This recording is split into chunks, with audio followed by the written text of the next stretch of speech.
Welcome, everyone, to another episode of Elbows Tight Podcast. It's your host, Travis and John. John, how was that today?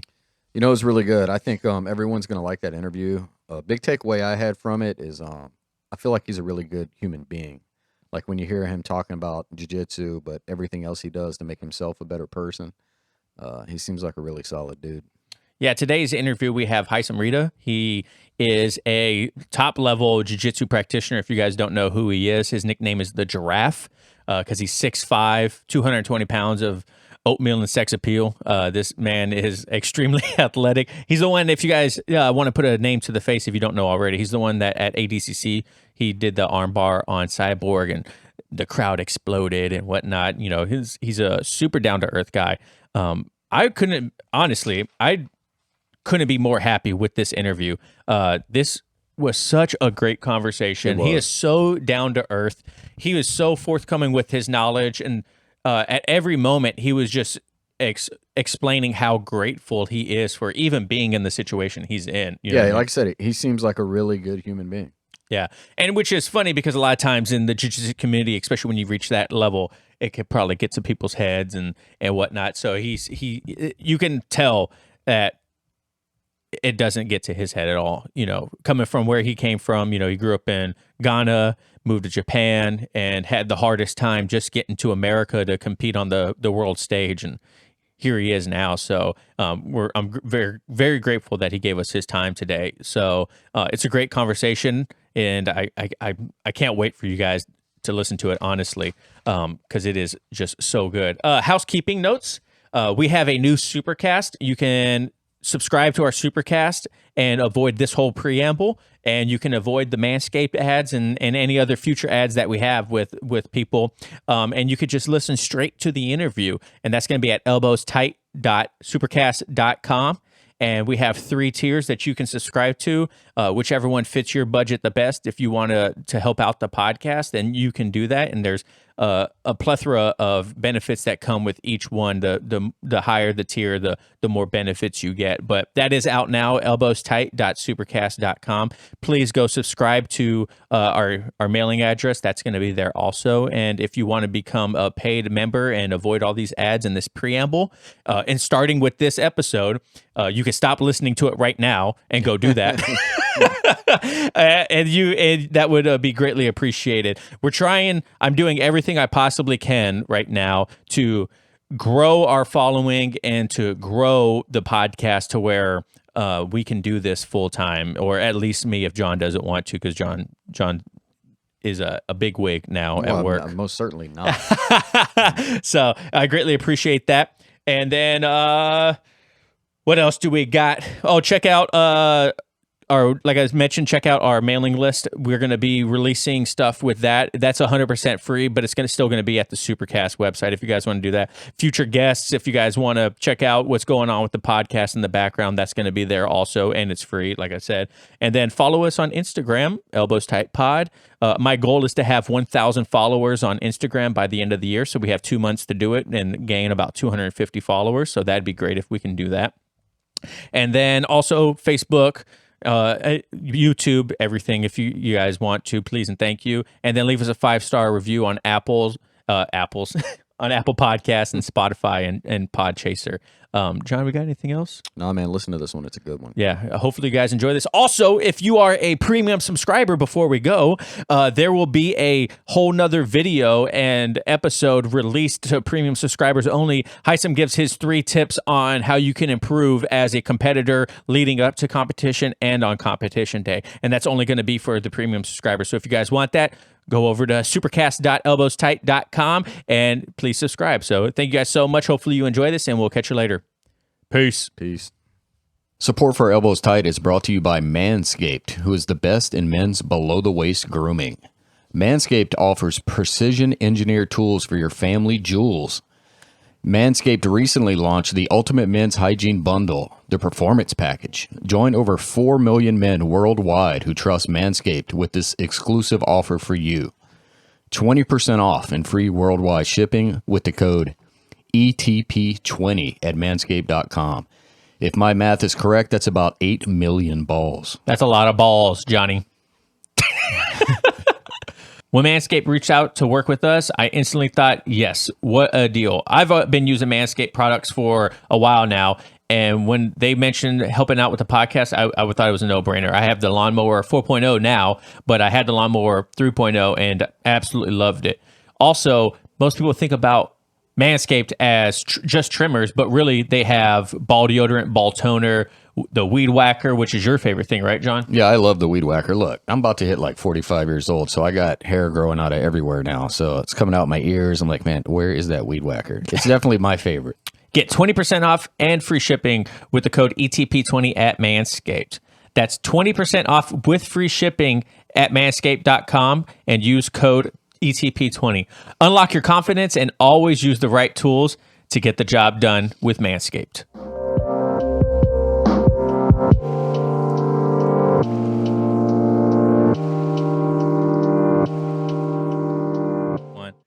Haisam, how's it going today, man? How you doing?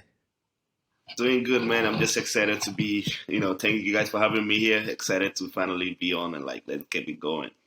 What's up with you guys? How you doing?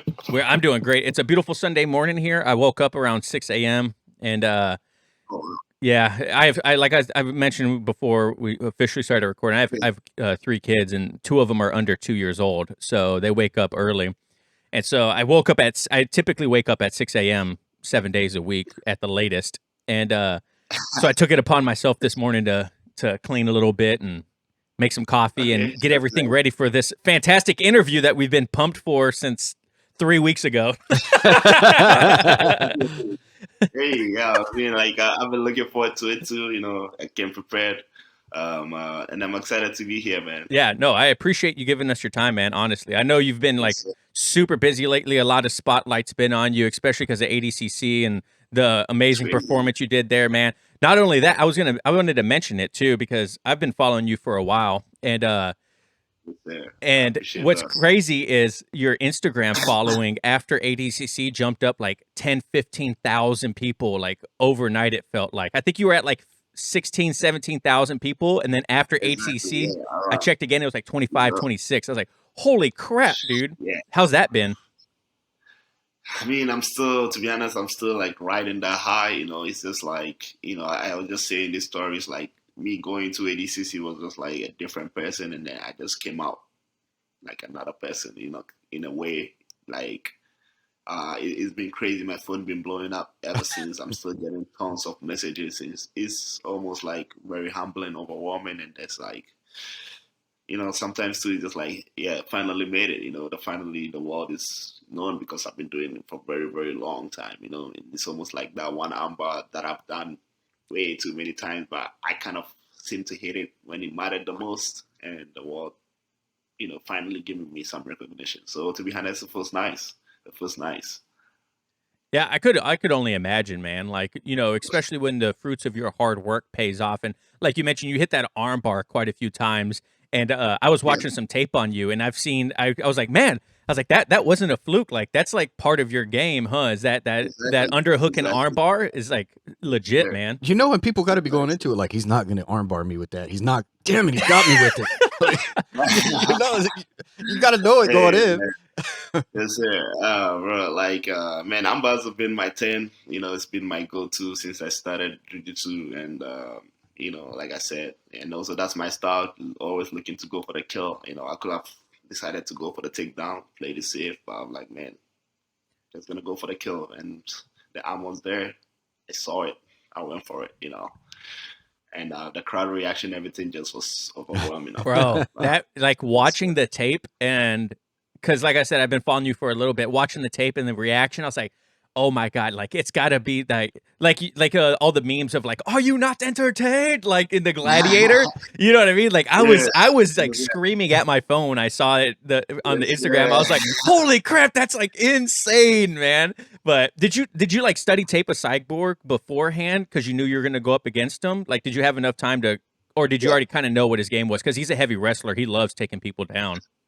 Exactly, and that's one thing I've been working a lot since I moved here. It's like, but also like going to the event, we didn't really know who you want to go against, until like literally less than 24 hours before we all go out against each other. So we had game plan, man. Like we had game plan going into it. Me and David, we talk about it. Okay, what are you gonna do when these guys come first round? And also, I kind of like, because I had the invitation and like I didn't know where I was gonna be seated, but we kind of just took a guess of where I'm around where I'm gonna be and who most likely gonna go against, and you know, Cyborg also against one of the people I actually thought I was gonna go against, because it's gonna make sense. It was either gonna be him, Roosevelt, or him, because then it's gonna be like me going against one of those fight sport guys, or maybe go against one of the new wave guys. But like when it comes to where I'm gonna be seated, it's gonna make sense to go against,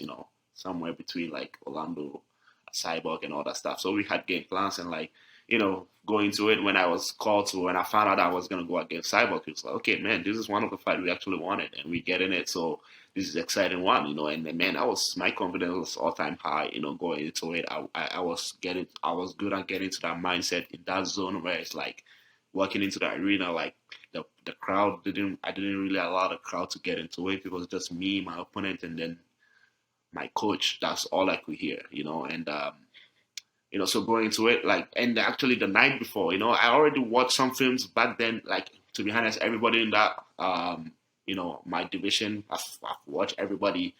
I kind of know what to expect if I'm supposed to go against any of them. So back then it's like, okay, I'm gonna go against Cyber. Let me just rewatch some stuff. I think I watched one of his fight against Victor Hugo, which he kind of did that same spin move. I didn't think he was gonna hit me with that, but that was one thing that was the back of my head right after like literally less than 24 hours going into the fight.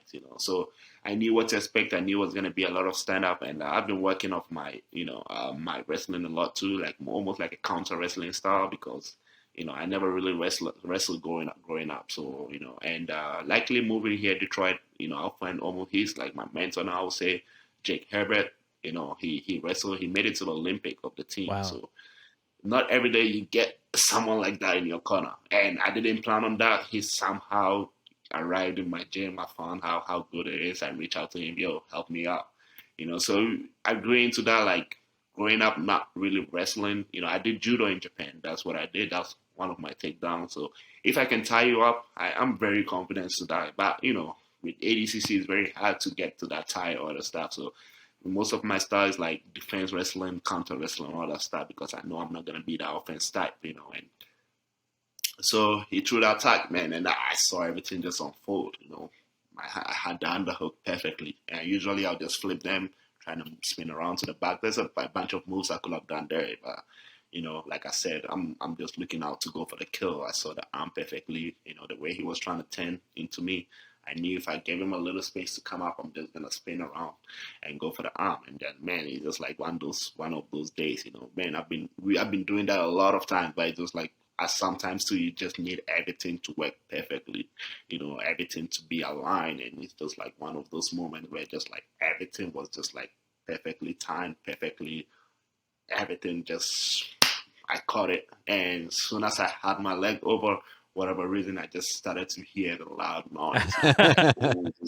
Like how people were just in that moment, like, okay, fuck, I can't let this people down. And man, I just put everything I had in there. And for me, it's just like, I feel like my leg, I feel the arm is more secured every time I cross my legs. There's a lot of saying like, oh, don't cross your legs, don't do that. I'm not saying it's wrong or right or wrong, but I've had a lot of success crossing my leg because I secure more and that grip there, and I have this type of workout that I do, like rack pulls with my legs in that position. So I'm very strong in that position.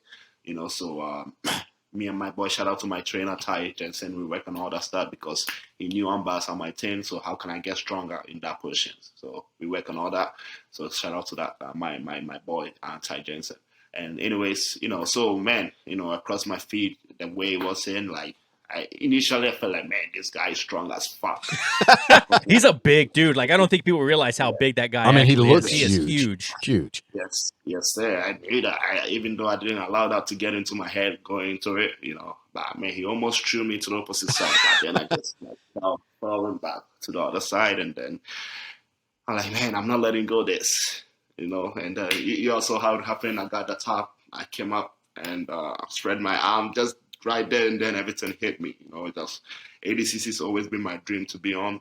It got to a point where I didn't think it was possible because I just moved here, like as an, not from here. I don't have the national. I couldn't do the trials here, and the type of visa I'm on right now, I pretty much cannot leave the country until I try to get my green card and all that stuff. It's a long story. So I reach out to Mo like, hey man, this is my situation here. Can you at least let me do the trials here?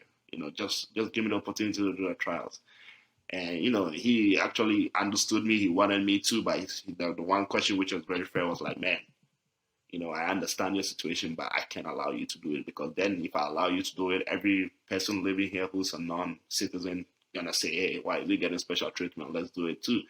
And I think that was right before my fight against Elder Cruz back in March this year. I don't on who's number one. And he pretty much told me, hey, I got my eyes on you. If you can go out there and put on a show, And I went out there. I won the way I did, and I think I impressed a lot of people that day, and that's how I got the invitation to be on there. So, leading into it, I try not to allow, all this negativity to get to me, but to be honest, let's be fair, you hear stuff. At the end of the day, you hear stuff. Even though I might not react to it, but I saw like people, oh, he's only in ADCC just to promote Jiu-Jitsu in Africa, just like UFCs. We have a couple of guys who are African champions. I had all that, and I'm like, man, these people really don't think that I deserve to be on that spot, and I'm just glad I got to prove to it. And at the end of the day, too, I kind of learned a lot of stuff about myself. Like that weekend, it was just like after that first win, the reaction from the crowd, everything, the way I reacted, I got super emotional, like almost like, which was a fuck up from my side, is because like, hey, it wasn't just one match. We have more than one. And even though in that moment, I'm like, man, what are you doing? Need that more to go, all that stuff. I felt like it kind of threw me off my mindset. It kind of threw me off, and I kind of wasn't able to get back into, it's as an athlete, but, that's something we learn moving forward. And 2 years from now, it's going to be different, that's for sure. And like, there's more coming up from now, bigger headlines. So I'm just excited, man. I'm just excited to keep proving to the world. And yeah, let's keep going. Do you have a ritual you use to get ready for a match like that? Or are you like a music guy, a meditation guy? Like, I'm not going to eat 8 hours before this match. Like, how do you get ready for that? Fasted cardio the day of. I mean, yeah. So honestly, like I've always been like I used to be a music guy. I'm not gonna lie, just start to get myself super hyped, and then I just realized that, man, it just got me so excited, and I go super hard, and I get tired quickly just by being pumped up. So, but now I'll say I'm more of like a visualized meditation guy, just trying to see myself there way before every morning, trying to see myself there, going through every motion, just visualize myself being there. And it felt that same way too, after I got to ADCC. That's like, it doesn't feel like the same, it doesn't feel like a new thing. That's the zone I get into. And I do a lot of breathing exercises too. So if you notice, guys, before I step on the mats, I take bow, like, do that rituals, and just to keep myself grounded. So right now, I'll say it's a lot of a lot of breathing exercises for sure, a lot of visualization and meditating. Obviously, working hard, training hard, and preparing is the most important thing. But that's one thing I learned this past 2 years, actually, through my guy, Jake. He asked me, hey, what's your ritual? What do you do, like, to stay grounded, Because sometimes when you get in that stress zone, you want to do whatever it takes to get out of that stress, but if you can learn to control that, if you can learn to stay grounded, you can be a better athlete. And I feel like that really, really helped me a lot. And like the past 2 years, I'm not the best in it, but every time I'm getting better, and it's been translation a lot in my game. It's like before I see things, before it happens type of way. So yeah, and I'm just, so yeah, when it comes to ritual, I can't really break it everything. No, that's good. No, that's great. Yeah. Maybe someday I'm gonna write a book and show people how it's done. Now, I got my own rituals, and I'm just excited. And actually, this is one funny thing. It's like the type of coffee I even drink. That's why I travel around with my own set of coffee. I make it. It's all part of the ritual. Like just here, I wake up in the morning making the coffee, take a nice cup of coffee, staying away from my phone, and then doing all that stuff, just wake up, meditate, do other stuff before, working out to go for my first practice. it's one of the best things, and it helps me a lot. It's helped me a lot to go through my days, going against all those monsters now. Yeah, no joke. So how has your ritual evolved? Did you like read books? Like John and I both are reading the Atomic Habits book right now, and it's really good. It Yeah. talks about a lot of things. Do you read books, or do you have coaches just for mindset? How did you evolve this ritual before? Yeah, actually, I'll say like I've been reading a lot of books. Actually, I just I read the Atomic Habit earlier Great this year. book. I If you wouldn't guys say it haven't was read it a at read. home, it's so good. You guys got to read it. Yeah, for real. It's to be honest though, like because I travel, I drive a lot and all that stuff. I still have some books that I read, but most of the books I listen mostly Oh, of the for sure. time because I'm traveling a lot, like the audio books. And like I got books like meditations that I read, so which is like pretty every night I travel with it everywhere. Ryan Holiday's Yeah. Ego is the Enemy, Practical stuff Stoicism, like Ryan that. Holiday. So I just like learn new stuff, and my mindset is like, man, I'm from a very place that's very, you gotta be humble, man, and I'm just very very grateful for life, for being here, because bro, it's like I've grown up playing soccer, like man, where I'm from. I'm not even close to being the talented guy. I grew up against guys. I played soccer growing up. I was pretty good, but there was guys who were like, even as kids, you get like, man, this is the guy. He's Yeah. way better. When he was part of the team, we performed better type of way. And you think like he might be the guy to make it to the big team, but then they kind of stuck where we're from because of lack of opportunities and all that stuff. For me, somehow I got lucky. My dad left the country. He moved to Japan. I got there. So, man, it's huge. It's not like, so I'm just grateful to be here, be a good example. And I always know I can be better. I can be a better athlete. I can be a better, friend, a better instructor, all that stuff. So any opportunity that I can find to make me a better person, I'm humble enough to reach out for help all the time. And so that's my mindset, man. So I try to read, many good stuff, and try to learn new stuff and anything that could help me become a better athlete too, and not just that, athlete is just like what I do, but at the end of the day too, I'm a person, and what I don't just like let jiu-jitsu define who I am. I want to be a better person too outside of the mat, and just a good person who's somehow really good in jiu-jitsu. That's what I want to be known for. That's not awesome. just by my wins or what I do. You know what I mean? So yeah, that's that stuff. Yes, sir. So let's go back a little bit because you kind of you kind of like alluded to your history and stuff like that. For people who don't know, you came from Ghana, went to Japan, and now you've been around a couple places in America. And now you reside in Detroit. What was that whole journey like, and how has it like affected and changed who you are?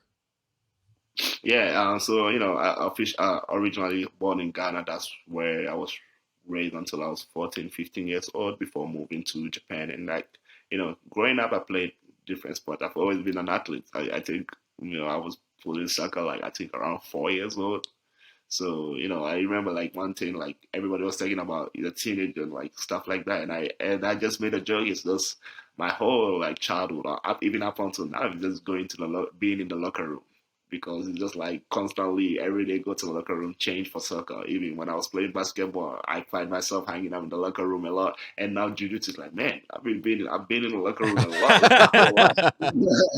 It's my whole life. But hey, that's what it is. I started playing soccer, and growing up, people who know me, and what I mean is like people who know my childhood growing up, and they see me, fighting now. They're like, man, how did you get into this? Because I was a pretty good kid. Like I had a lot of potential growing up. Before I moved to Japan in the soccer, I played in like the nation's under 15-year-old soccer teams, and we went to a very very high. But right after that, I moved to Japan. Things really changed at 15. Man, it was a huge change. Like that's moving to Japan. I was excited at first to join my parents, but then when I got there, I felt like I pressed a reset button on my life, because I was just becoming a teenager. I was just getting excited, with girls and all that stuff. A little bit of attention, and then all of a sudden I'm in a place like Japan, and like it's not even like a Tokyo where it's more like diverse. It was a little outside of Tokyo, which was more like countryside. Like every you look around, it's like there's no English speakers. Like I look around, like all the signs around me, I'm like fuck, I can't read this shit. Like. Yeah. what is this? And all of a sudden it kind of hits you, and you're like, the only people you know can communicate with is your parents and brothers. Damn, like for the first time, like, oh man, I don't think I can survive here. you know. But also at the same time, my dad was like, he was most of the time working outside of Ghana, in and out, so we didn't really get to spend that many time. It's like, man, I missed some of the important times of your life growing up. I don't want to do that now, so let's figure a way to stay here. And at first I was supposed to go into international school in Japan, but hey, it was way beyond my dad's budget at the time. So he's like, hey, we gotta figure out to get into public school, which was free at the time. But then at the time, my Japanese level was, it didn't even exist. It was nowhere. And they're like, we cannot, admit you with this level of Japanese because you can't keep up at all. So I was given a year just to study Japanese, and that year was a rough year, like, because it was just like, I'll go to school, learn Japanese, and like trying to come back home, stay home, and then repeat it every day. So like nothing going on, and like I was, like I said, I've been an athlete growing up my whole life. I thought I was gonna continue playing soccer in Japan, but you know, they have these policies like in Japan you can only do like these sporting activities when you're in high school, because you can be a dropout. If you're a dropout from high school, then there's nothing you can do from there. So I had to prove that I was in high school before I was gonna be approved to do all those programming, like to play soccer and all that stuff. So for real, like for me to get a life again at that time, that's my mindset was to really figure out how to speak Japanese, get into high school, then maybe I can start getting friends and make all that stuff. But that was through waiting to get into high school. I think I was already admitted after like 9 months of studying somehow, man. Like I passed the test. I was getting into it, and that's when my dad boss got into it. He got me into jiu-jitsu, and through jiu-jitsu I made some friends, and like, just like at the time, I was ready to do anything, man. Even though to me, I look at it now like I was destined to do it the way it happened, And when we get into it, my dad's boss was like, hey, while you're waiting to get into high school, why don't you give this a try? And to me, I had a different mindset of like what jiu-jitsu is. I got into it. I saw what it is. And then I genuinely found passion for it. When I did that, that was back in like 2010, 2011. Were you smashing people in that first class using that athleticism? That's what I thought going into it. I'm sure we all had similar stories. Yeah. And I had that, like, I wouldn't say cocky, but I'm like, man, I'm this big guy amongst this, like, there was some big guys, but I was really tall even at that time. I was like, man, I'm gonna survive. There's no way these guys are just like. But then I went. It was a different story, man. Like I was getting spin around. I would get swept. They mount me, arm bars, everything I do, every move, every hands I trying to. It felt like a setup, And I've always been competitive. Like, man, okay, my size really doesn't matter. I gotta figure out what it is. And through that, trying to figure out what it is, trying to survive and get better at it, I found myself being in love with the sport. But man, it was a humbling experience in the beginning. It made you humble yourself real quick.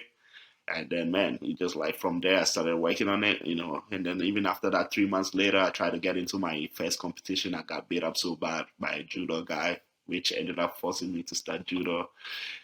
Yeah, it's a long story, but like, man, it's so like I'll say my experience to Japan, and like it was a different change, but also it helped shape me a lot into who I am, because I had to study, it helped me. Even now, it's just like I could adapt much easily, because at that time I was able to adapt to Japanese. I started to like study, okay, what is the norm here? What can I do? What to respect their culture and not be disrespectful? So in that process, I started to figure out, like, I started to care more, like I wouldn't say in a bad way, but like trying to put all this little stuff in like a good manner, not just like, okay, not just do whatever I want, but how am I gonna do to do culture appropriate, not be disrespectful, and then through all that, I started to learn more Japanese culture, like started to be more respectful on the mat, learning how to bow and all the stuff through, and it was martial arts. And it was funny to me because until that I had that mindset of, oh, you want to get into fighting to become a badass. Of course, you become a Right. badass, but because now when you start to understand how being a badass is, you kind of like become more humble because you understand what, and that's what Japan is all about, man. This is a set. You know you're gonna fight. You gotta respect your opponent. You know, at the end of the day, without them, you wouldn't even have a fight. You know, but at the same time, you're gonna be able to protect yourself and your family when it's needed, but you never learn a fighting skill just to be a bully or all that stuff. And I was like, wow, you know, if you're learning this very intense sport, but it's kind of like humbles you in a way. This is special. And to me, growing up, we never really had that. And to me, I really fell in love with the process, you know. And throughout that, you know, I gained friends. You know, there was a lot of challenges growing up, you know, in high school and all that stuff. But at the end of the day, looking back, everything was mostly positive than negative, you know. So I'm very grateful. And then that helped me get shaped there. When I was in Japan, that's how I met David Garmo. And he owns a gym here somehow. When I was looking to move and like, you know, get into competition more in my career, I was like, hey, why don't you move out here and see that? You know, to me, I didn't care where I was going to be. I knew I could put the work in. I was willing to bet on myself. And so far, I could say it's working. So, yeah, we're going to keep rolling with it. No, that's a great story, man. John and I actually spend quite a bit of time in Japan for work. Oh, yeah? Yeah, yeah. And in the Navy, I went to Sasebo and Yokosuka, All right. and we go to Yokosuka because there's a Navy base there. Yeah, yeah. I had a lot of friends who did jiu-jitsu who lived there on the base, actually. Oh, yeah. really? I think that was the international Do you ever judo heard team. of Axis? What'd you say? Yeah, the Axis, like Horizon Insight, something like that. Yeah. Because I know like there was a guy from Axis who teach classes on base or something like that. So I don't know if you guys were connected, but yeah. Imanari's brother, Koji, taught on base. Okay. So Okay. All right. he was when we first got there, he was still teaching classes, but he had stepped away probably about a week after we had showed up. And then we trained under some Malachi Friedman's Black Label Jiu-Jitsu guys from Charleston, North Carolina. They were there teaching free classes, and they were just a purple and brown belt, 2 brown belts and a purple belt that were teaching classes. And it was an incredible experience. But you in Japan, you trained at Carpe Diem, right? Yeah, so Carpe Diem was like where I joined later on. Oh, okay. You know, Where'd when I you was train in first? the city. At first, I trained in a place called La Banca. That was like where I first started. That was where my dad's boss used to run Yamada-san, and that's where I got. But then around purple belts, you know, I got to a level like I outgrew the gym. I had to, and that's back in 2016. That's when I moved to Carpe Diem. You know, so I moved to Carpe Diem at purple belt, and then I was there until 2020, I think. And that's when 2020 I moved to Detroit. And did you get your black belt at Carpe Diem, or did you get it in Detroit? Yes. Oh, you did? Yes, I did get my black belt from Yuki Ishikawa. So I got my black belt in 2018 from Yuki Ishikawa. Yeah. So do you ever get to revisit Carpe Diem or go to Tokyo since you've left? I know you mentioned earlier that your visa doesn't allow you to leave the country. So far since I moved 2020, I haven't had the opportunity to go back yet, even though there's a plan for it. And like I said, I need to be here until next summer at least, you know, to see how I go from there. But then after that, I might be able to visit again. But right now, also it's just like it's also part of the sacrifices, man. It's just like I got way too much going on. This is what I've been working on my whole life.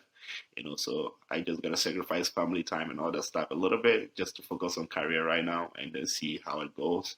And when the time is right, you know, I miss the family. I know they miss me too, and even the fans and everybody back in Japan, man. Even like the support been crazy. The support been crazy. You know, I got messages and all that stuff. So, you know, I'm looking forward to the day I'm gonna reunite with them. But for now, there's work to do, so I'm focused on all that right now. Have you been able to talk to Yamada-san since you left Japan and like you've had all these successes? Like what has his experience been with you since you've been so successful in jiu-jitsu?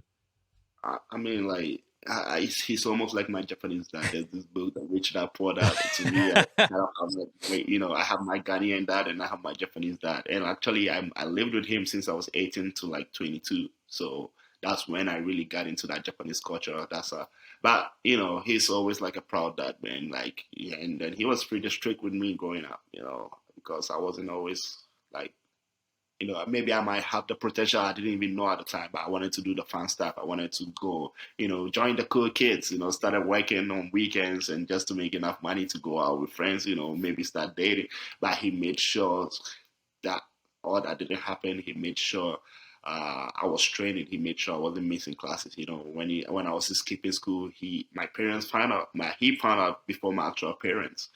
You know, and at that moment I'm like, man, what is this guy doing, man? He's not even my real dad. Can you just like let me live my life, you know, type of way?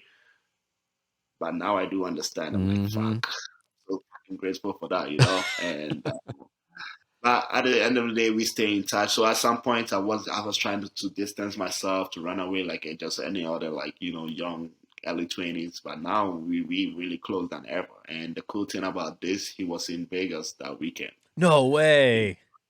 He was in Vegas, so even then, like just to raise your hands to see him in the crowd and everything like that, it all hit me, man. And I'm like, man, we started this together. You put me on this, and now I'm here. So it was a cool story.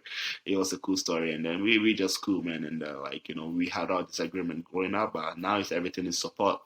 And we have plans. You never know where it's gonna go. We might go back to Japan. We're gonna work together. Where we never know. But for now, like I said, I'm where I need to be and work hard to get to where I'm trying to be at. You know, so When did you think let me think of it. What belt did you get in jiu-jitsu where you really felt like it was clicking? Like when you started to where you were like, man, I got this. You know what I mean? yeah. Honestly though, like when I started jiu-jitsu, I didn't know where I started. I never really got the opportunity to compete in like one of the biggest events as a color belt, like blue belt through purple. Even though I tried. But it wasn't until my purple belt when I first went to Brazil to train there, because the plan was to somehow get to the States, train and compete, but I never really got the opportunity. So my Yamada-san was like, "Hey, why don't you go to Brazil? Brazil is just as tough as the state." And I wasn't always a no gi guy. I was more of a gi guy, And and yeah, obviously I went there, I got the training, and then I did the São Paulo Open. That's one. It's one of those performances that like boosts your confidence Yeah. level. And Kainan Duarte was in it. I ended up fighting Kainan Duarte in the open weight of the finals. So I was much bigger than him at the time, but he was still very strong. And I won my division as a heavyweight, and there was some big names in it. Some of those who like they medal at the juvenile events of the worlds, or some of them like even like the blue belt. Well, I was a purple belt, so then some of them they medal at the worlds. I'm like, man, that's when like I started having the boost that these guys did this at the worlds, and I was able to beat them, so I have a better chance. And even like against Karen Duarte, I think I lost by 5 points to 2, something like that. So I had the first sweep, somehow swept and passed towards the end. So that really gave me that confidence boost, and that's when I was like, man, I think I belong here. I think I can make this happen, because up until now, and nothing wrong, because even though in Japan I was really very good, sometimes it's always been like, man, was I really good? Was I just because I was very big and fast? Because when I finally start to understand jiu-jitsu, the techniques, I could really do it really fast. So it's always been something in the back of my head, like, was I really good, or was I just like physically bringing out that? Although, even though it wasn't, might never been about. Then getting to Brazil and doing that in Brazil just gave me that boost, man. And even then, like one of my biggest things, like moving from Japan to here too, I always had that pressure of like, okay, in Japan I was one of the best guys, but can I really do it here? I always had that, but so far I've proved myself wrong, and I'm actually proving to the world that I belong on the biggest stage.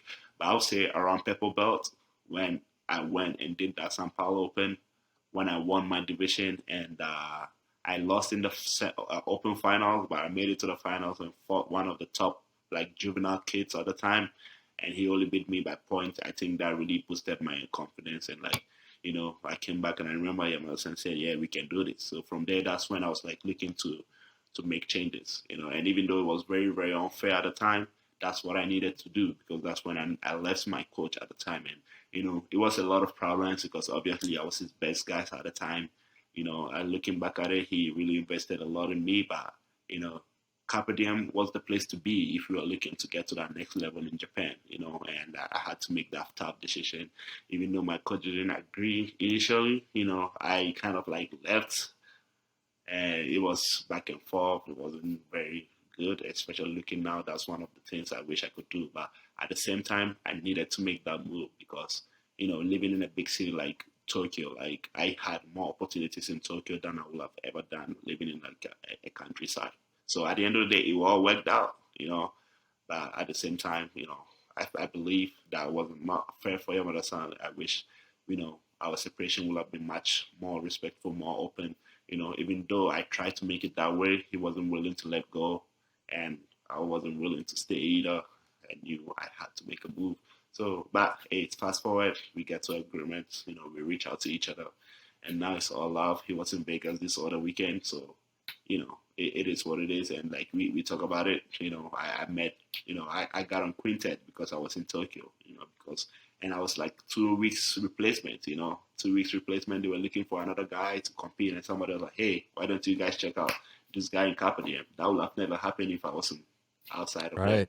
it. And getting on the Quintet kind of helped. I would say it was one of my breakthrough performances. People who really followed grappling events remember that event that I did in Quintet, and that also helped me get my visa to the States, because then people actually saw me and like, oh my God, who's this guy? How come we never heard of him? And so they reach out and like, hey, we're gonna have a Quintet in Vegas. Are you gonna come? I'm like, yeah, I'd love to, but I can't really go to the States right now. And that's when like, oh, why? What's this that? And then Sakuraba jumped in. He had all those connections. That's what they do. And then somehow, for the first time, I got the opportunity to be here. So my first visit to the States was, so at the end of the day, my whole point is all worked out, but there's something we all wish we would do it differently, and that's one thing. But I'm very happy where our relationship is at right now.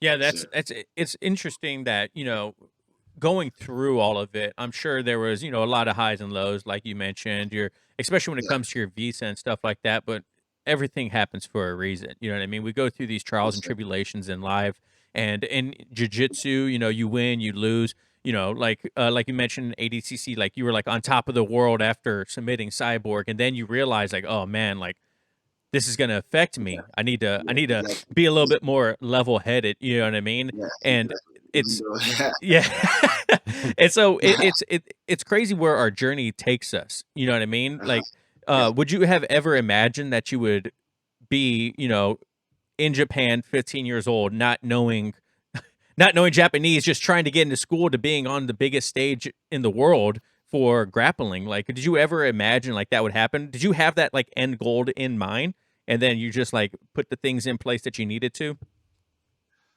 All right. So when I started jiu-jitsu, man, like I got to that mindset, like I want to be the best. I want to get to that level. How am I gonna do that? But to be honest, though, I didn't have a clear plan. I didn't know how I was gonna do it. The first thing I knew is like I really had passion for this, and I'm gonna do this. To a point where my parents were even the big supporters, because they were like, man, you know, you can get visa to go to the state where you could potentially be a world champion. It's not like the sport is like paying you a lot where Right. you can like live a comfortable life. You're struggling to do all that. What's the point? Why don't you just go find a regular job and do all that stuff? But I just had faith. I didn't have all the answers. And to a certain point where I even like gave up, because I got rejected like 9 times, I think, to get here. So to the point that I got to Carpe Diem, like maybe this is gonna be it, trying to get as good as I can in Asia and then see what it leads to. But man, the universe works in a very interesting way, man, because I made some moves, by getting on Quintet, and someone like Sakuraba, who's always been a lady, like reaching out to try to help me. And that's when I actually like started to believe that, man, if I can get in the States, if I can like just put in the work, I might be able to get the opportunity. So, but like another thing is like with COVID, I Oh got my man. first time in the States was in 2018. When I finally like, okay, finally, I can come here and compete, train, and do other stuff. Maybe the final opportunities are gonna show. But then, 2019, I was in New York. I trained for like 3 months with the Henzels. That's when all those guys was there. A lot of people don't know, because, for a couple for a split months or weeks, I was in New York. I trained with the Donahue squad. That's when they were back there, 2019. I left New York in December 2019 to go back. So and to Japan, and then January is when everything went started crashing. Like my plan was to try to make money, like save for the world. So I was excited for that, and then everything just crashed. And I had 2 years left on my visa. I'm like, man, I finally got this visa, and the world just gonna like kind of collapse. But also that motivated me to make a move. So I had a visa sitting down. David just opened his gym here in Detroit. And while I was staying in New York, he invited me over for a seminar. So when I got here, I did the seminar. We had like a pro training that we did, and some of the guys that I trained with, that's when it kind of clicked in my head, like, whoa, Detroit is a possibility, man. These guys that I train with are not that bad. They had really good wrestling and all that stuff. So I kind of stayed in my head.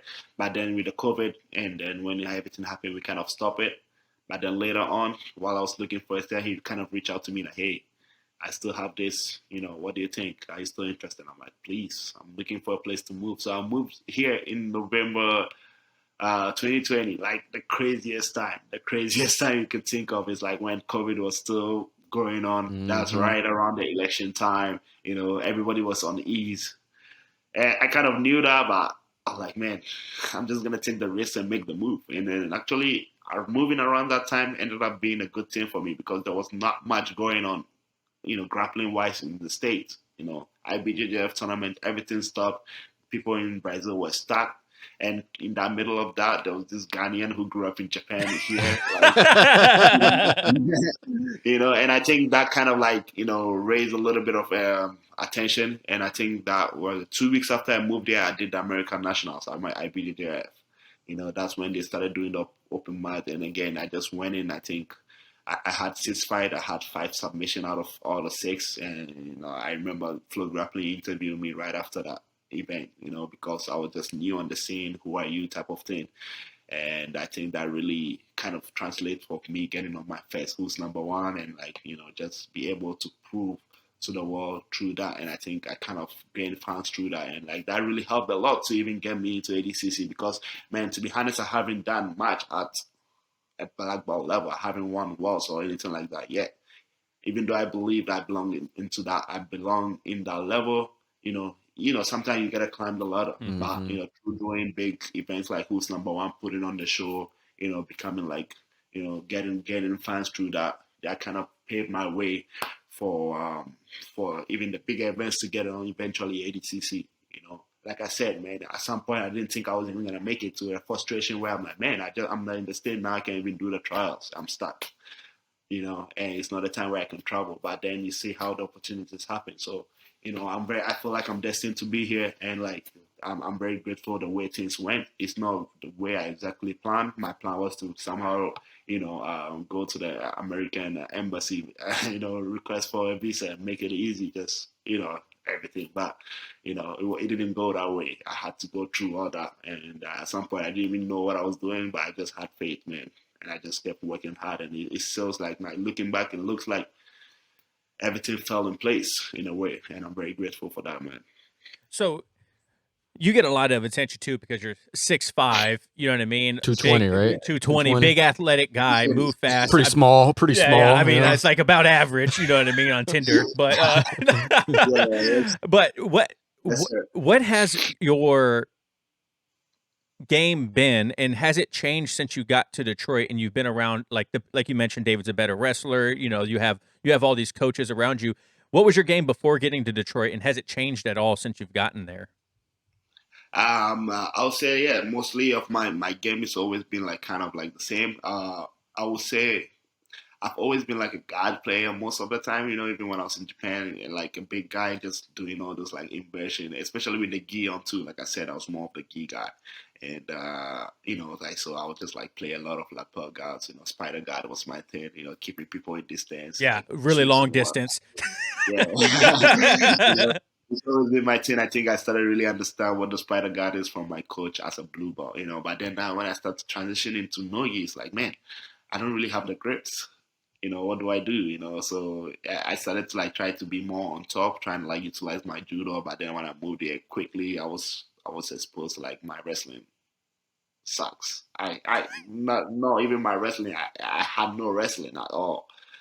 So I had no wrestling at all. I knew I had to work on that. So one thing led to the other by even meeting someone like Jake Herbert, who was an Olympic wrestler. And I knew that, oh man, this is my opportunity to learn something new. So I knew that wrestling was going to be a huge factor in my game. So right away when I had the opportunity, I came here way before I even knew I was going to get on the ADCC. I've been working on that a lot.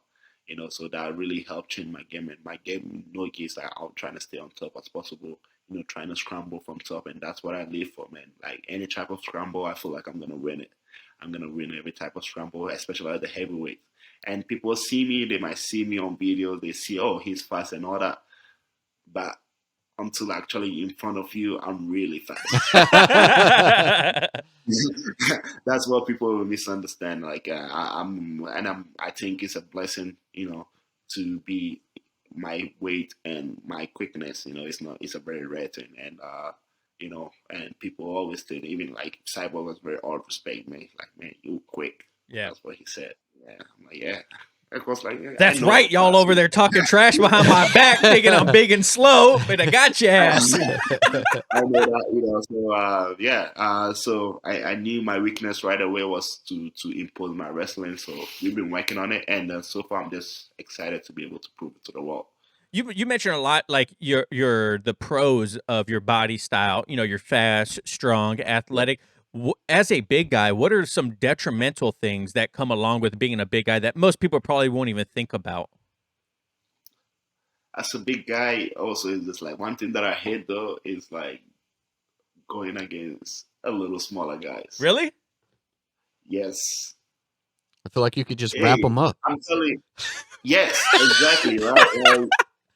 And especially with this jiu-jitsu world, it's like you see how this thing like David and Goliath type of fights sells a lot, and I'm like, don't get me wrong, there's a weight classes for a reason. You barely see any open weight in MMA for a reason. That's different when it comes to punching, but like jiu-jitsu, man, sometimes it can be very hard. When you distort and like that shot, and it just like you don't have any space to work on. They have all the space to go around you. So honestly, though, like that's one of my biggest things. Like, I'd rather find a bigger guy than a smaller. That's the truth, and I've always had issues because of the space. But at the same time, I have to adjust whoever I'm gonna go with. That's what I do. I need to do that. But yes, just sometimes, like little tacky guys where they're just so tight, you don't have anything to go with. So yeah, I would say like being big is just like very, and it's like not being the ability to not play proper half guard because there's always space between my legs and all that stuff. So yeah. Our brown belt, the owner of our school, is 6'5", 220 pounds, also a white guy. And man, when we first started, it was horrible because we had no idea. Like you mentioned, like he grabs like spider guard or something like that. You're not passing his legs because the space is so far for you. You know what I mean? And he's big and strong and athletic too. And I mentioned that we were going to talk to him or talk to you to him. And one of the questions he had was like, how do you in training not use your full speed and athleticism against people that are smaller or not as skilled? Like, how do you hold back but still get something out of it? Football is back, baby. We're back to seeing Mahomes sling beautiful balls all over the field. And your friends at Manscaped are here to help you sling your beautiful balls all season long. With Manscaped's state-of-the-art tech, we'll have your weapon looking more loaded than the AFC West. Football may be rough, but your ball care doesn't have to be with Manscaped. Join the 6 million men worldwide who trust Manscaped by going to manscaped.com for 20% off plus free shipping with the code ETP20. At Whiteout and the clearest duo in the league, the ultimate premium body wash and ultra premium 2-in-1 shampoo and conditioner with their rugged scent. They attracted both the ball and all the ladies in the crowd. Plus, these two leave your skin and scalp feeling more hydrated, and that means plays on the field and less water breaks. You know what I'm saying? On defense, there's only one thing you need: the aluminum-free, ultra-premium deodorant. With the refined cologne quality fragrance, it keeps sweat and the locker room scents from making any ground. Plus, it dries clear, so the opponent won't even know what hit them. Kind of like the ball deodorant. This has got to be a Super Bowl winning roster. Please don't take my word for it. Go to manscaped.com and get 20% off and free shipping with the code ETP20. That's 20% off with free shipping at manscaped.com when you use the code ETP20. Manscaped, for turning your player into an MVP. Thanks, Manscaped. Yeah, like I said, for me, it really benefited a lot. Or I learned that earlier on in my when I first started jiu-jitsu. It's like, I had that mindset like, oh, I'm the bigger guy. I'm gonna dominate. There's no way these guys are gonna do whatever they're doing to the other guys there. That's that type of mindset. But then when I got there, I realized that my size didn't do much. And in a different way, even at the time, it's like I didn't know what I was doing, but I thought I could rely on my what's it called, my strength and all that stuff. That's way before I was thinking of how could I get better or learn from these guys. But at the same time, after getting beat up real bad, I realized that okay, I gotta figure out this technique stuff. I gotta learn from that. So through that, I just started to develop that little person skill set. So from earlier on, I just stopped relying on my strength and I started working more, on the technique and stuff like that. So I became like a guy, like the big guy with like little guy Syndrome. skill set. So don't get me wrong, I can Napoleon really, syndrome. yeah. Don't get me wrong, I can still be very rely on my strength and put on strength when I need to, especially when we do pro trainings on Sundays. I'm like, this what we do, we go full hard. But at the same time, I don't always do that. When I'm learning, like when I'm going against someone who's smaller than me, I always decide to more and more go like lay back down, like pull guards type of way, trying to go technique for technique and see whatever is next. And to me, I use it as like a new opportunity to work on new stuff. Like I said, we have our pro trainings. I'm not gonna be doing, working on techniques that I'm not 100 or I'm not working on my A games. That's when we go against each other, almost try to kill each other type of way. But then when I go in like the regular class, when I'm working with like the blue belts or like someone who I recommend, if I just smash them, there's no point in that. So I just try to rely on maybe if I have some new techniques I want to work on, I use those opportunities to work on.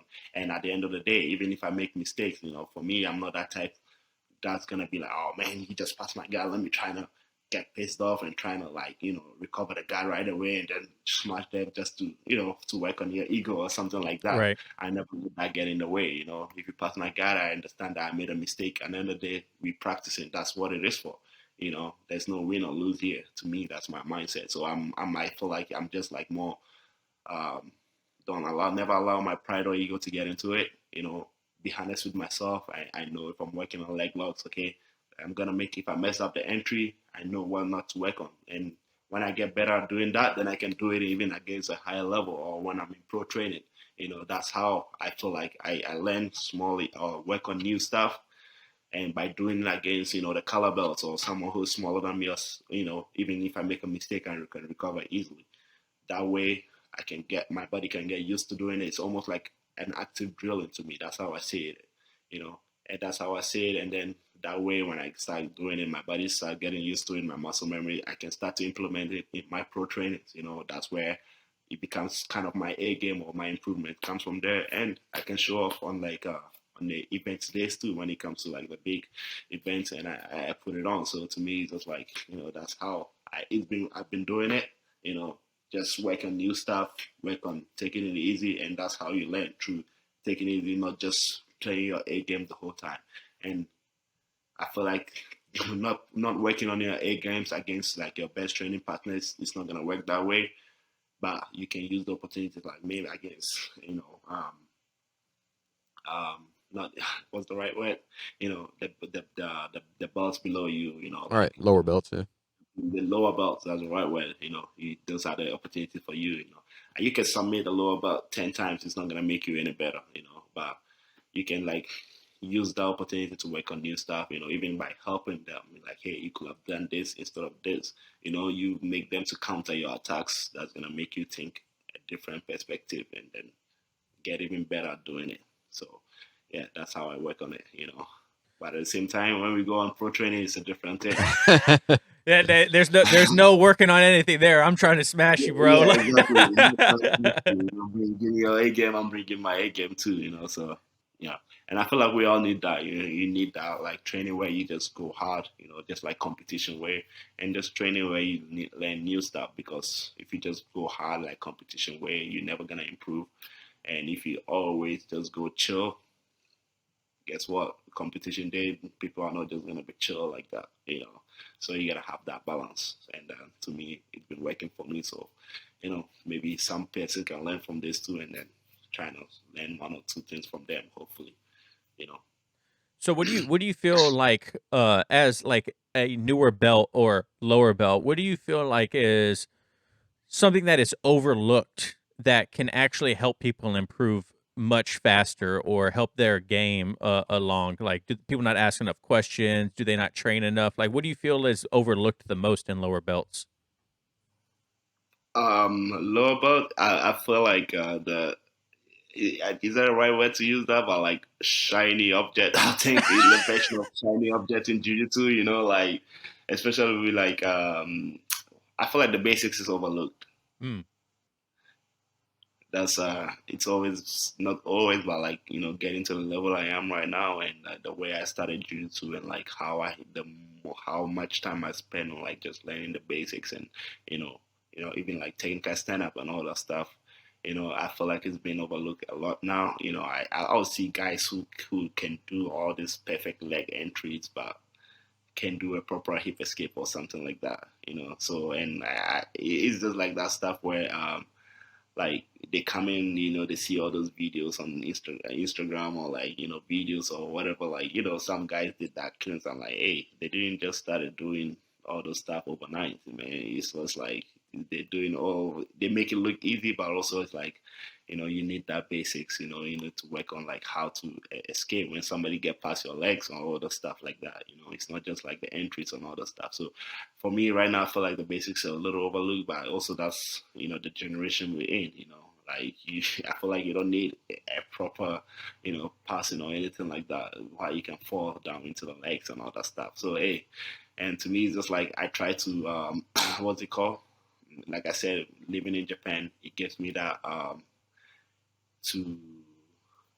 sorry guys, the word is not coming. Oh, you're good. Adapt proper, and so to me it's just like, yeah, and I feel like it's just in anything to be able to adapt. You cannot just like stick to whatever you're doing, you gotta be able to adapt to the new stuff. So I'm really good at doing that. At my gym there's always someone who's good at something that I'm not, with leg entries, with wrestling, with all that stuff. So I just try to be open and learn from anybody. And at the same time, I try to help the new guys. And then, whatever I can help them with, so I try to tell them, yeah, the basics, and that's what I do at the gym. Some of the kids that come in, they do all the stuff, but also I just try to, just spinning on the road, that spin moves and all that stuff. Those type of drills, man, I help them with it because by having those spin drills, that helped me a lot in my early days, being able to like, to go embedded and all that stuff, by doing all that stuff. I help them with that. And later on, when they become blue belt, purple belt, they might be able to understand that too, But, personally, maybe I might be wrong, but at the same time, I feel like, the basics, you can't overlook the basics, at the end of the day. I completely agree because especially when you watch someone like Gordon Ryan, who's, the best that ever done it, and he lets people take him to the ground. He like doesn't even, he's like, oh no, you got me to the ground. And then he does, leg lock entries or whatever. And so when, someone sees that and they're like, well, Gordon Ryan does this. Why shouldn't I do it? You know what I mean? It's like, well, Gordon Ryan is like literally the best person to ever do jujitsu. You know what I mean? So that's why he can do that. Like, but you should definitely learn how to pull guard, or you should definitely learn how to not be taken down. Like, you're not to his level. It's okay. You know what I mean? And then, like, man, to be on Gordon Ryan's level, I've seen a little bit. Like I said, I was in New York. He's one of the best guys in the world, and just be in the same room, like, man, he's the best guy. Look at how hard it's working. Right. You gotta put in the work, and whatever he does, he might make it look so easy. it probably didn't come that easy. He put in the time, that's for sure, and it's the same thing we all do, at the end of the day, I respect everybody, but when it's time to go, we're going to go, and that's what we do. So I'm just excited to go with that. So, what extracurricular activities do you do outside of jiu-jitsu to help improve your jiu-jitsu? Do you do like yoga?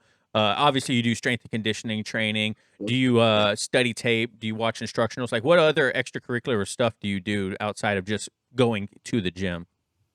Yeah, so obviously, strength and conditioning is one of like my big part of it. It's like specific stuff that I do for my own body type and what works and what not. And having like the best, some of the good guys in your corner is a good thing. But also, it's like one thing I do a lot of. I study tape a lot. I study tape a lot, especially depending on the organization I'm competing for. And like I think the past 2 years I've been doing more of this type of super fights where I just have to worry about just one guy, and of course I get to study that because I used to never do that. Like I really did if you never know or it's a tournament. You just gotta be ready for whoever. But we now have the opportunity to be able to study tapes, and working on my own stuff and actually just like I wouldn't say who, but I watch a lot of instructionals too. And like I said, to me, I'm always a student, and I just want to be able to keep up with what is the new thing. And as a competitor, I have to have answer for everything. I cannot just say, oh, I don't do that. I'm not good at that. It doesn't work that way. Even though, to be honest, I know what I'm good at and what I'm not. And most of the time when I'm on the fight, I'm trying to take it my way, trying to take it to the place where I'm comfortable with. But it doesn't always go that way. You gotta be ready of where his attacks are and you gotta be able to defend.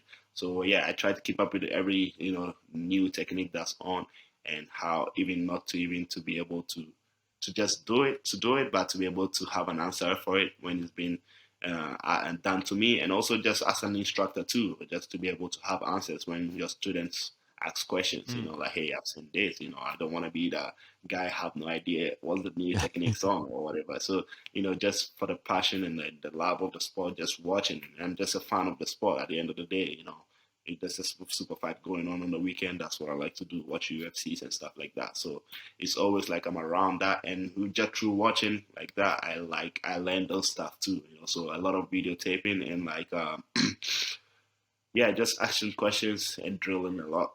I do a lot of drilling. It might be just like learning new stuff or just active drilling. We just like flow rolls. And I feel like another thing I might say is a little overlooked in jiu-jitsu, just like having that flow rolls, just like answering as you go. You don't really know where it's gonna go, but just like trying to get yourself in like multiple situations and getting out of it and getting into that flow zone. And that's one thing I really I've been getting into is just getting into that flow zone when I'm on that mat. When I was going against Cyborg was the same thing for me. Everything was almost like slow motion to me. I was just flowing with its movements, everything. I had the perfect angle. I know where I needed to be. And that didn't just happen because I'm on the mat. It's because, I meditate a lot. I visualize a lot. I try to work any scenarios. And that's the thing, man. Like people see me, I'm a jiu-jitsu guy, but at the end of the day too, it's like 24/7. I try to think about or see the opportunities that's gonna make me better. So I've seen all those stuff. I didn't know even that spin move that he did. I said, guys, I saw it the night before, and it's just like, whoa, this is happening. And so it's like I just reacted to it. I went to the floor, I saw it, and then yeah. So and I think it's all through that visualization and all that stuff, and there's more to come, and just trying to stay ready for the next guy. And when I know who I'm gonna fight next, I can't really say everything right now, but there's a lot of big fights to be announced soon. So, and to me, I feel like those are submission only. I've never really been a guy to rely on points. So submission only, they put pressure for your opponent to put pressure on you. And I feel like the more they attack, like I said, I'm a very counter type style. So if the rule set put pressure on my guy to put pressure, I like to keep attacking. That's when I have opportunities to attack too. So yeah, I love it. And also I get to just focus on one guy, which, doing jiu-jitsu and having to worry about like maybe sometimes 30 people in your category, like, and just having to worry about one thing, that to me is almost like a relief, man. And I just get to focus on that one person, go out there and put on a show. So yeah, that's what I love right now.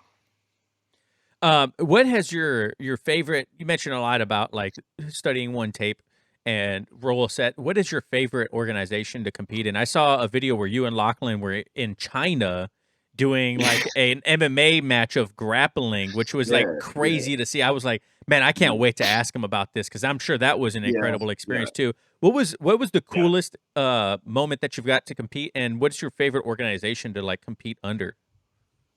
Oh man, like it's very hard. Like so far, the biggest one I've done, the most special one I'll say, because obviously it's once every 2 years. The coolest events I'll say I've been on so far is ADCC. Just everything about it, like the crowd and everything, the experience. But also apart, and like I said, it's once every 2 years. That's a special. It's almost like Olympics of our sport. So that's definitely, it's got a special place. But who's number one? Would say is definitely my favorite one right now. Just the rule set and like how the setup, and like I said, it's just like submission only, and you don't have to worry about the points. And obviously, you're gonna get point. The referee I watch is the guy who's more active, who's gonna be in favor of the judges. It's not the guy who had the better strategy or like who had the 2 points or had an early takedown.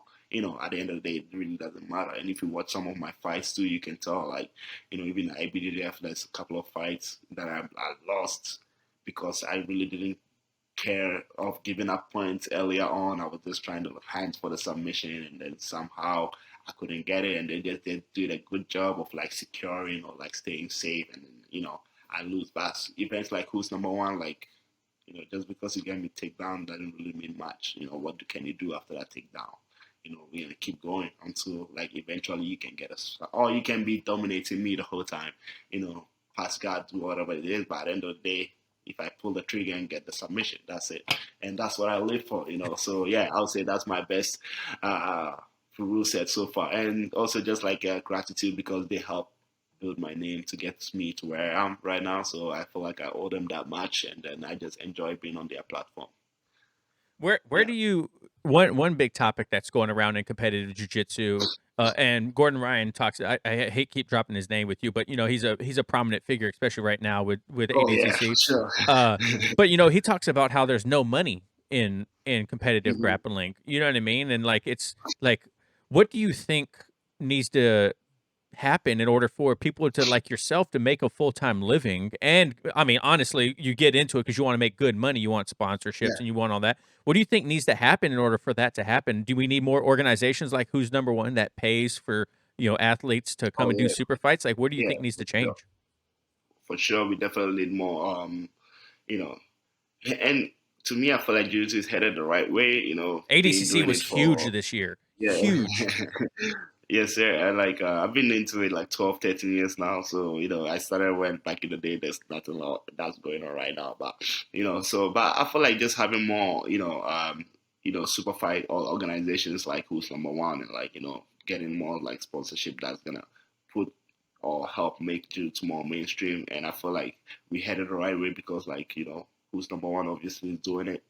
Having guys like Joe Rogan like help put Jiu-Jitsu on more spotlight. I feel like it's really gonna help the organization to finally get more people to invest in it. I think at the end of the day, getting people to invest in it, because I feel like Jiu-Jitsu is not still not at the position where like the events are gonna make money off of viewership. So I feel like people are gonna like invest in it and somehow like it make more like the athletes too as me to put on more exciting performances to where we have more people who want to like watch it, who are dying to watch it, just because it's not just like a stalling game for 10 minutes, but actually a lot of stuff going on. Yeah. So I think like it's gonna take a lot of things, which I feel like we already head in the right position, getting people like Joe Rogan put on like make it the mainstream of the hate him or love him. Guys like Gordon Ryan, man, like, you know, he's helping putting you to where it is right now. And I'm not gonna lie, it is what it is. And like my job is as an athlete is like I'm gonna be able to go against whoever. I gotta be ready to go against whoever, but at the same time, I'm gonna respect them and do what they're doing. And Gordon Ryan is one of those guys that's doing a lot for jiu-jitsu. Like Gordon, getting podcasts like Joe Rogan and all that stuff. That's huge. You gotta accept the fact that's huge. Not many people are doing that right now. And like having guys who can put on an exciting show. And I think, like, with what ADCC did, I feel like it really raised the bar, because you can't do anything below that. You got to try to beat that. And I feel like we're just on the right path, and it's only going to get better. And, like, getting athletes like myself and all the guys that's putting on exciting performance, because at the end of the day, it's going to come down to that too. Are you going to put on a show where people, like, the UFC is UFC because of, mainly because of the athletes or the stuff they do out there, and people are just looking forward to that. So I feel like Jiu-Jitsu to get to that level where people start looking forward to it, and it's going to get more attention, it's going to get more ticket sales, it's going to get more viewership, all that stuff. So, yeah, I believe it's on the right path, but, those are the stuff that can make it even more better, I believe. What was it like when Joe Rogan said your name? I was nervous, I'm not going to lie. When I finally tell you out, because like I was saying, like, now people are getting more used to it. Like, my name is becoming, like, more known now, so it's not getting murdered as it used to be, So when he was like, "Oh, I don't want to fuck up or something like that," I was like, "Oh my God, what you gotta say?" Hey, so far he did a great job. To be honest, he's one of the best pronouns so far, And when I first moved there, people was like Haisam, or it was just like and this that he did a really good job, and it was an amazing feeling, man. And like you're like, whoa, Joe Rogan has actually mentioned my name, and like to me it was like I think he noticed me about a year ago or something like that.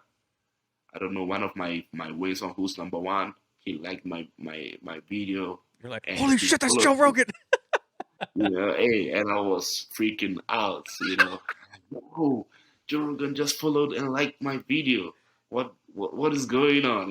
That's crazy. And he followed me, and like, to me, I was so impressed that the fact that Joe Rogan came to my page, he opened it, and then actually pressed the follow button. Like, that's it. You don't do that on accident, Yeah. So, man, for a minute, I'll go on his page, check his following, just to make sure he's still following me.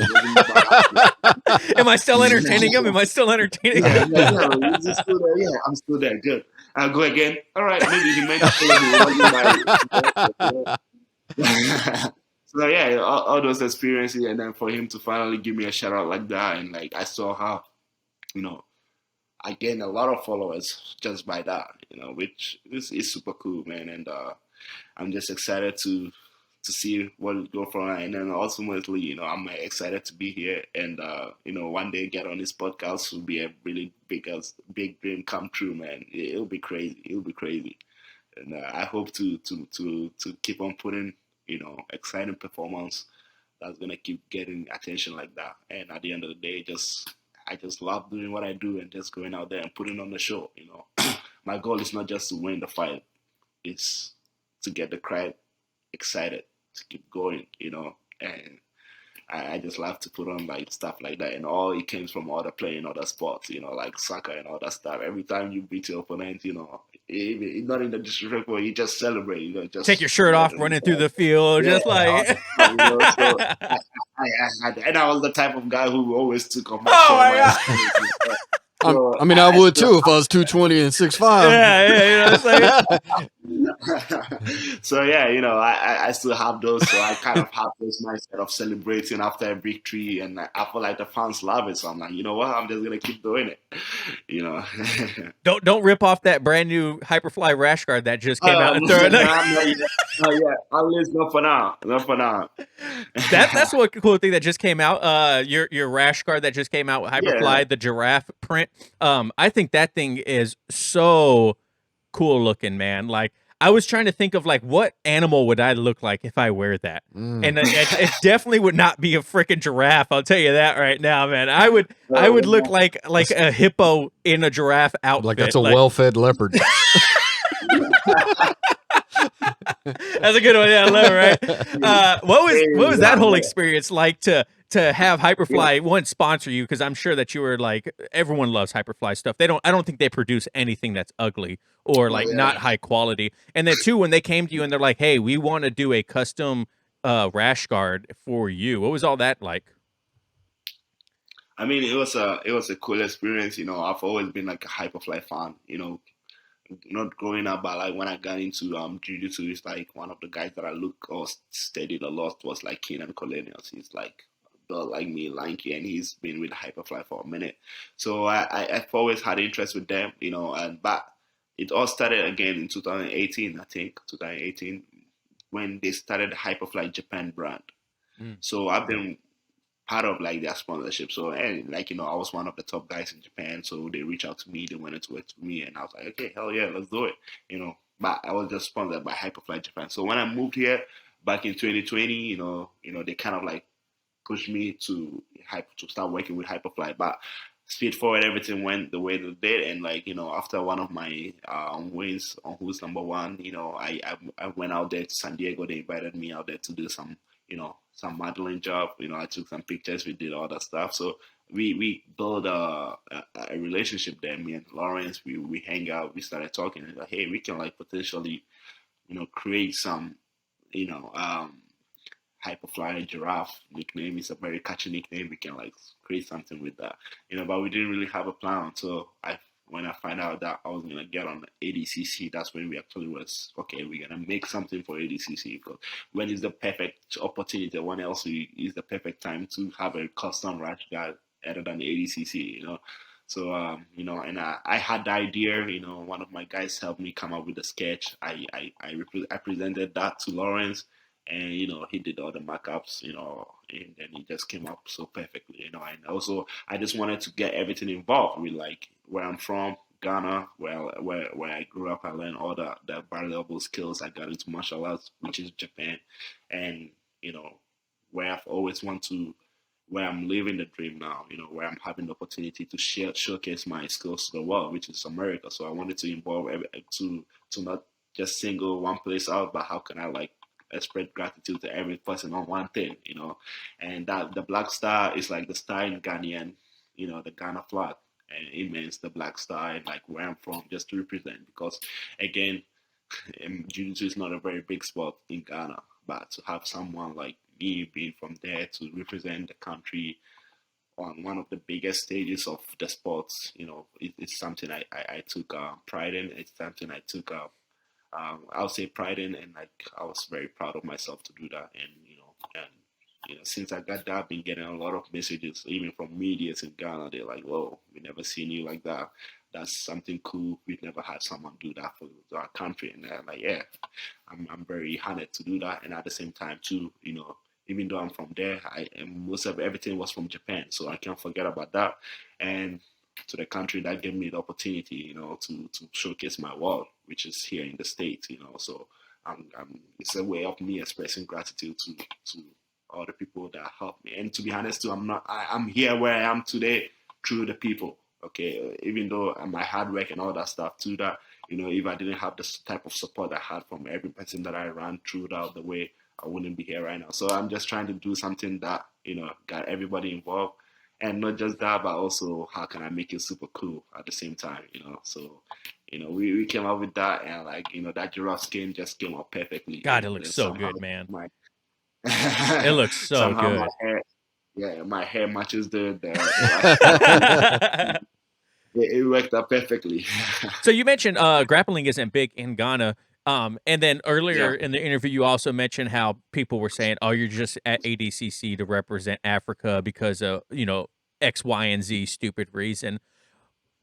Coming from Ghana and seeing people like Israel Adesanya, Kamaru Usman, all these big name people from Africa, and now I'll even put you up there. You know what I mean? Like maybe not to like the level they are, but you definitely have the potential to go as high as high as them. Is grappling and MMA now getting bigger back in Ghana or Oh yes, it is? yeah. It's still like a baby steps. It's getting bigger in Africa in general. Ghana is still like not. I think they have a few gyms now that just started that I know that's run by like a purple belt or something like that. But up until 5 years ago, there was nothing. So I think that's one thing that's becoming bigger, and like looking like guys like Adesanya, like Kamaru Usman and all that. They're all from like Nigeria, but like they really got into fighting outside of their country.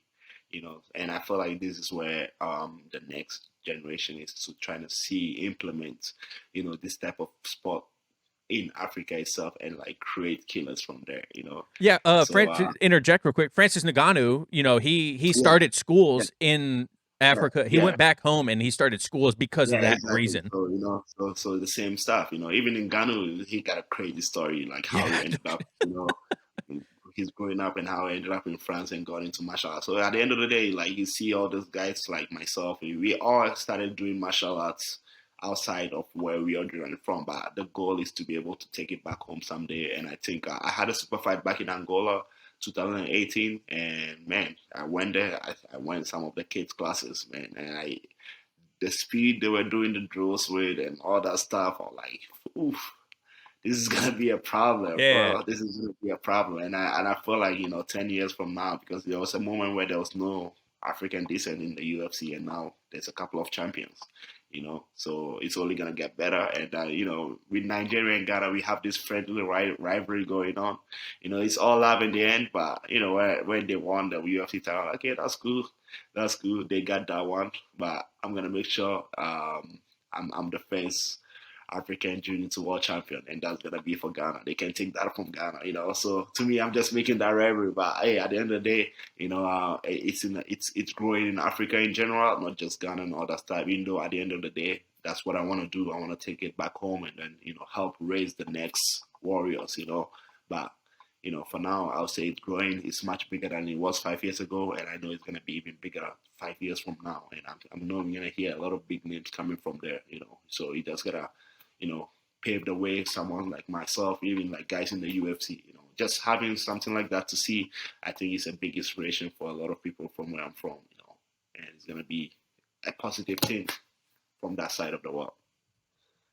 Yeah, and it's like you inspire the next generation too, like you mentioned, right? Because people growing up in like certain situations or something like that, they Yeah, see yeah, someone that's from where they're from, and they're like, mm-hmm. "Hey, if That's this it. person did it, like, there's no reason that I can't do it." You know what I mean? Like, so it's having that. I mean, there's got to be a little bit of pressure on you too when you think about it that way too, right? Oh yeah, oh yeah, for sure. That's definitely. But man, I see it as a privilege too, you know, to be in my position to do what I do, because there's a lot of people who have it the way it was. Hey, I have to train hard and go out there and do what I love, you know, and through that I can inspire people. But that's not pressure, man. That's a privilege, to be honest. Yeah, and then I mean, I'm excited for when the UFC does the first event in Africa. That's going to be huge, man. And especially if they can get Israel and Francis on the same card. Are you joking? Like that's going to be freaking I mean, I don't amazing know. if We were that just happens. talking about this, me and what some of the boys after one of the practice there. They were like, man, it's just gonna be huge, man. I just seeing it being like one of the capitals in Nigeria or something like that, man. It's gonna be crazy. Yeah, It's gonna be crazy. That's for sure. yeah. So, John, you got any other questions? Do you have a good piece of advice for anyone that's just starting their journey into jiu-jitsu? You know, it's just like the same thing they always say. You know, like it just have that right mindset. You know, be open to learn new things. You know, just uh, never let the ego or anything get in the way. Just try to show up every day, and for now, trying to learn everything, and keep what works. You know, trying to figure out what works and what works doesn't work for you, and then you know just keep working hard. There's no any shortcuts. You gotta keep showing up, put in the drilling time, put in the rolling time, and get. Remember, also, you're gonna get beat up a lot in the beginning. You know, nobody started good. I know I didn't start it like I didn't know what I was doing, and actually one of the things that motivated me was because I was getting beat up a lot. So you gotta accept or expect that, you know, that you're gonna get beat up, and let's try to learn through that. You know, if you get caught one time, try to make sure you don't repeat that same mistake again, and that's how you're gonna get better each time. So that's my advice to people who get into it, and don't quit when you get your blue belt. Hey, well, Haisam, this has been an incredible conversation, man. Time has flown So by. thank you very much. Yeah, This room is getting kind of hot. My palms are a little sweaty, and I think my BO is starting to kick through. So, Hey, I'm very glad you finally got to sit down, man. yeah. Hey, if people want to follow you and see your journey in that amazing armbar and cyborg, where can they find you at?